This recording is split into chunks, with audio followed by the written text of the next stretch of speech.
시청자 여러분 안녕하십니까? 한 주간의 한인사회 주요 소식을 정리해드리는 KBN 뉴스 주간 브리핑입니다. 이번 주 첫 소식입니다. 연방대법원이 지난 1일 트럼프 대통령의 출생시민권 제한 조치를 둘러싼 헌법적 논쟁에 대한 심리를 시작했습니다. 대통령은 이례적으로 직접 재판에 출석해 구두 변론에 나섰습니다. 오늘 오전 연방대법원에서 출생시민권 제한에 대한 심리가 시작됐습니다. 수정헌법 제14조 해석을 둘러싼 핵심 분쟁입니다. 트럼프 행정부가 기존 출생시민권 적용 범위를 축소하려는 행정명령의 위헌 여부가 쟁점입니다. 존 사우어 법무차관은 사전에 제출한 의견서에서 출생시민권에 대한 기존 해석이 프랭클린 디 루즈벨트 대통령 행정부 시절부터 굳어진 잘못된 이해라며 대법원이 이를 바로잡아야 한다고 주장했습니다. 오늘 심리에는 트럼프 대통령이 직접 대법원에 출석했습니다. 현직 대통령이 대법원 변론에 직접 참석하는 것은 극히 이례적인 경우입니다. 관세 판결에 이어 출생시민권 문제에서도 불리한 결과가 나올 경우 정치적 부담이 커질 수 있다는 판단이 작용한 것으로 보고 있습니다. 트럼프 대통령은 여론전도 병행했습니다. 지난 30일 트루소셜을 통해 출생시민권은 터무니없이 자녀가 미국 시민이 되기를 바라는 중국이나 다른 지역의 부자들을 위한 것이 아니라 노예들의 자녀를 위한 것이라고 말했습니다. 이 문제를 이렇게까지 논쟁하는 나라는 전 세계에서 미국뿐이라고 비판했습니다. 흑인 노예와 자녀들의 시민권을 보장하려고 채택된 것이지 불체자나 임시체류자의 자녀는 시민권 대상에서 제외돼야 한다는 입장입니다. 반대측은 이러한 제한적 해석을 배제하고 있으며 미등록 이민자 역시 미국 법에 적용을 받는 이상 관할권에 포함된다고 반박했습니다. 이번 사건은 단순한 이민 정책을 넘어 헌법 해석의 근간을 둘러싼 충돌로 평가되고 있습니다. 보수 성향 대법관들이 강조해온 원문주의 원칙이 실제 판결에서 어떻게 적용될지 주목됩니다. 대법원의 최종 판단은 향후 미국 시민권의 범위와 이민 정책 전반에 중대한 영향을 미칠 것으로 전망됩니다. 연방 대법원이 트럼프 대통령이 추진하고 있는 출생시민권 폐지에 대한 심리를 시작한 가운데 출생시민권이 폐지될 경우 합법적으로 체류해온 아시아계 이민자들이 가장 큰 영향을 받게 될 것이라는 주장이 나왔습니다. 연방 대법원은 어제 불법 이민자 자녀와 임시 비자로 합법 체류 중인 외국 국적자 자녀에 미국 시민권을 부여하지 않도록 하는 트럼프 대통령의 행정명령을 심리하기 시작했습니다. 트럼프 대통령이 직접 재판을 방청하는 등 관심을 보였지만 대법원이 행정명령을 지지할 가능성은 크지 않은 것으로 전해졌습니다. 뉴욕타임스는 펜실베니아대의 연구를 인용해 출생시민권이 폐지될 경우 2050년까지 미국에서 출생했으나 불체자가 되는 아동이 640만 명에 달할 전망이라고 보도했습니다. 가장 큰 영향을 받는 이민자들은 불체자가 가장 많은 라틴계 주민들입니다. 2050년까지 미국에서 태어났으나 시민권을 인정받지 못하는 사람 10명 중 8명이 라틴계 아동일 것으로 예상됩니다. 그러나 시민권을 인정받지 못하는 아기 출생 증가폭이 가장 큰 집단은 아시안으로 예상됩니다. 아시안 이민자 1000명당 41명꼴로 라틴계 불체자 1000명당 시민권을 인정받지 못하는 아기 출생 17명보다 월등히 높은 비율입니다. 현재 출생시민권을 인정받는 아동 상당수가 학생 비자나 취업 비자로 미국에 체류 중인 인도, 중국 등 아시아계 부모에게서 태어납니다. 트럼프의 행정명령이 집행되면 이들은 더 이상 미국 시민이 되지 못합니다. 지난 2023년 기준 미국에 거주하는 외국 출생자는 5,130만 명입니다. 그중 거의 절반은 시민권자이며 19%는 귀화 시민권을 취득할 수 있는 합법적 영주권자, 5%는 학생 취업 또는 기타 임시 비자로 체류 중이었습니다. 불체자는 27%, 1,370만 명으로 조사됐습니다. 자국에서 출생한 모든 사람에게 시민권을 부여하는 나라는 전 세계 최소 30개국 이상입니다. 트럼프 대통령이 전국 유권자 명단을 작성하고 우편투표 등 사전투표를 제한할 것을 지시하는 행정명령서에 서명을 했습니다. 중간선거를 앞두고 대통령이 유권자의 투표권을 제한한 데 대해 주 정부들은 선거 관리의 권한은 주 정부에 있다며 즉각 소송을 예고했습니다. 트럼프 대통령이 어제 미 전국의 유권자 명단을 작성할 것과 우편투표 등 사전투표를 제한할 것을 지시하는 행정명령서에 서명을 했습니다. 행정명령은 국토안보부에 내린 것으로 연방정부의 사회보장청과 합동으로 전국 각 주별로 유권자 총 명단을 작성하라는 지시를 담고 있습니다. 또 미국 우정국에 부재자 투표를 위한 우편 투표지 발송을 할 때 주 정부가 승인한 명단에 든 사람이 아니면 보내지 말도록 금지하는 명령을 내렸습니다. 우편 투표용지의 봉투에 특별한 바코드를 찍어서 추적이 가능하게 하도록 한 것도 포함되어 있습니다. 하지만 전문가들은 선거 관리 행정이나 우체국 업무에 대해서는 대통령이 명령할 권한이 없으며 이는 위헌이란 주장입니다. 트럼프 대통령은 행정명령 서명 후 우편 투표의 속임수는 전설적이고 지금 하고 있는 짓들은 정말 끔찍하다며 평소에 그의 가짜 주장을 반복했습니다. 자신의 조치가 앞으로 선거에 큰 도움이 될 것이라고도 강조했습니다. 서명이 끝난 지 몇 분도 안 돼서 우편 투표에 가장 크게 의존하고 있는 오리건주, 애리조나주 두 곳의 선거관리위원장들이 이에 대한 소송을 예고했습니다. 트럼프 대통령이 불법적으로 주 정부의 선거 관리권을 침해했다는 것입니다.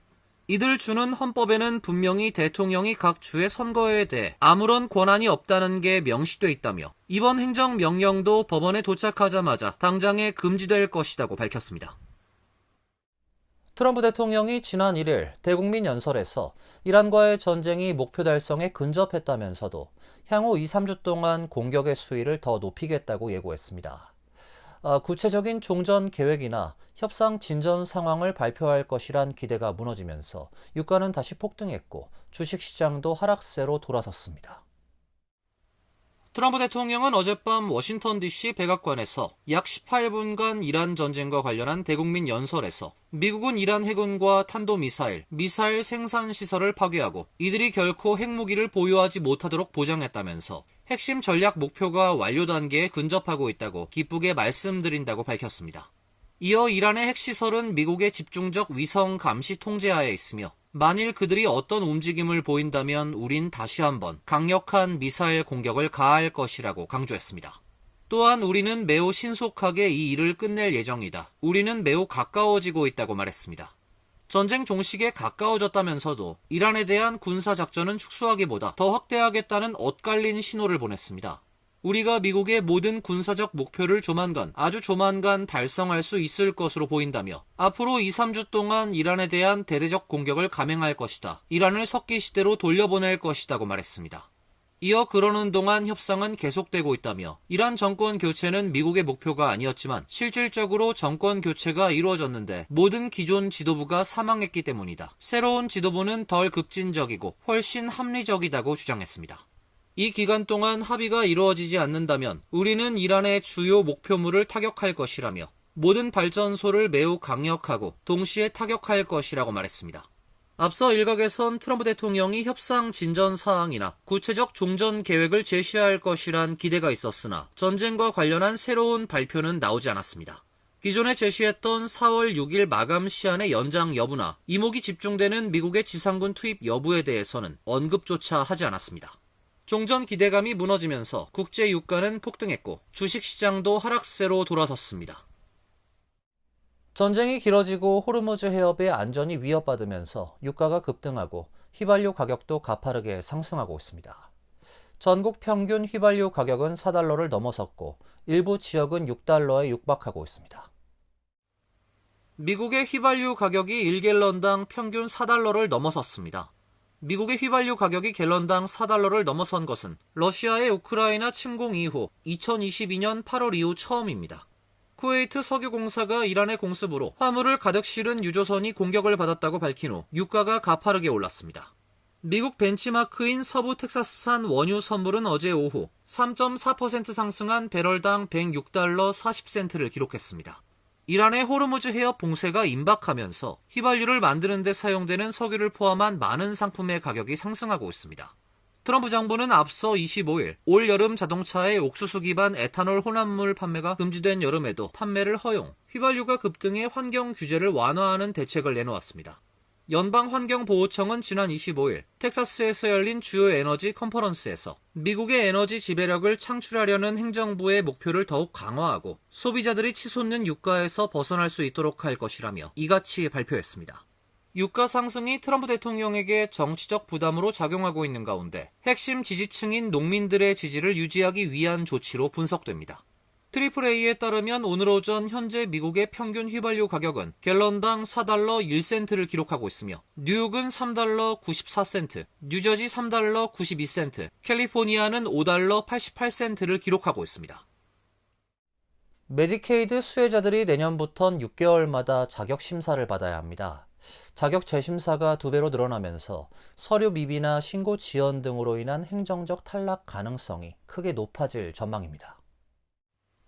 연방보건당국 산하 메디케어, 메디케이드 서비스 센터는 최근 각 주에 발송한 지침을 통해 내년 1월 1일부터 메디케이드 확장 프로그램 가입자에 대해 6개월 단위 자격 재심사를 의무화한다고 밝혔습니다.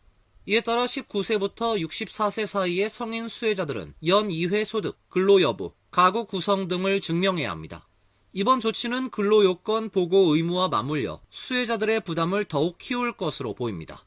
일부 주에서는 월 80시간 이상의 근로, 자원봉사, 학업활동을 증명해야 하는 규정이 함께 적용될 가능성이 있어 이를 제대로 보고하지 못할 경우 자격이 박탈될 수 있습니다.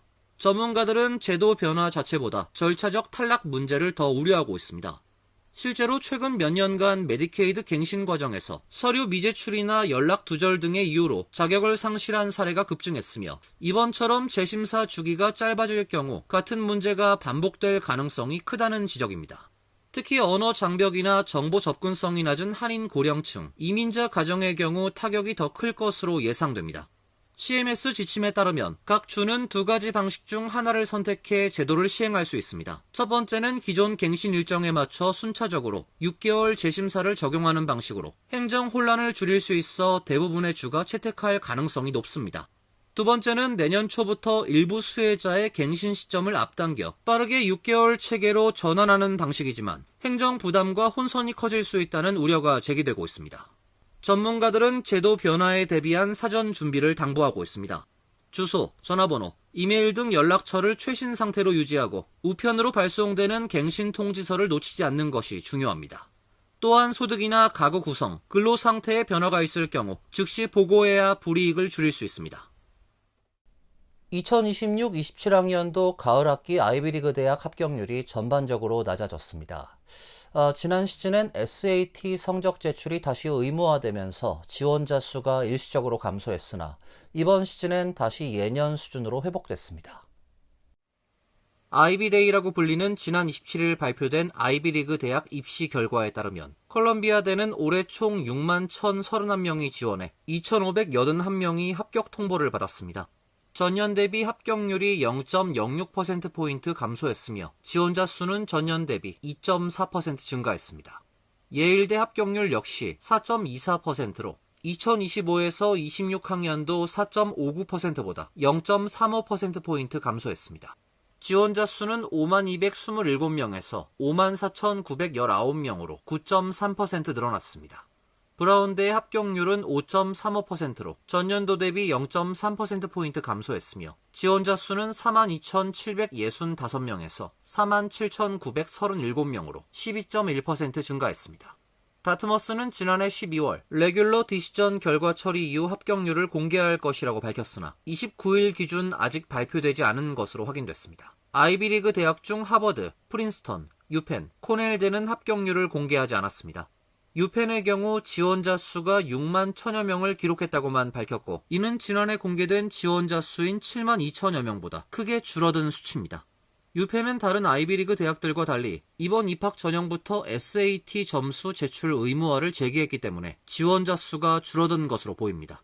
코넬대의 경우 지원자 수는 발표되지 않았고 합격자 수만 5,776명이라고 밝혔습니다.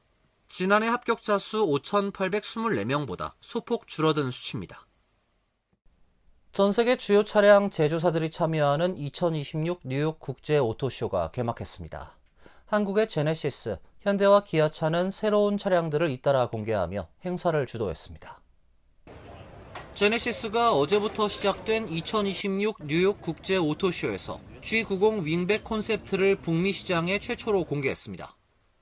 G90 윙백 콘셉트는 지난해 11월 브랜드 출범 10주년을 기념해 열린 마그마 월드 프리미어에서 세계 최초로 공개된 모델로 플래그십 세단 G90의 긴 휠베이스와 전장을 유지하면서 그랜드 투어러 외건이란 새로운 차종의 가능성을 제시했습니다. 제네시스 미국 판매 법인은 북미 시장에 대한 브랜드의 장기적 의지를 강조하는 제품 및 제조 전략을 발표했습니다. 제네시스는 2030년까지 SUV와 승용차를 포함한 22종의 신규 또는 상품성이 대폭 개선된 모델을 출시할 계획이며 여기에는 핵심 모델, 새로운 파워트레인, 확장 트림이 포함됩니다. 현대자동차는 뉴욕에서 콘셉트 모델 볼더를 최초로 공개했습니다.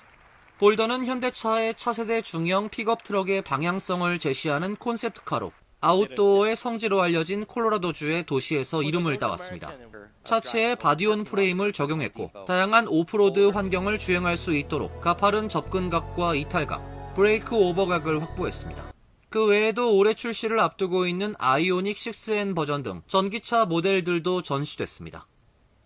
기아차는 2027년형 디올-U 셀토스를 북미 시장에 처음 선보였습니다. 상위 차급에서 주로 볼 수 있었던 다양한 사양을 적용했으며 이전 세대보다 실내와 화물 적재 공간을 넓히고 디스플레이를 확대한 게 특징입니다.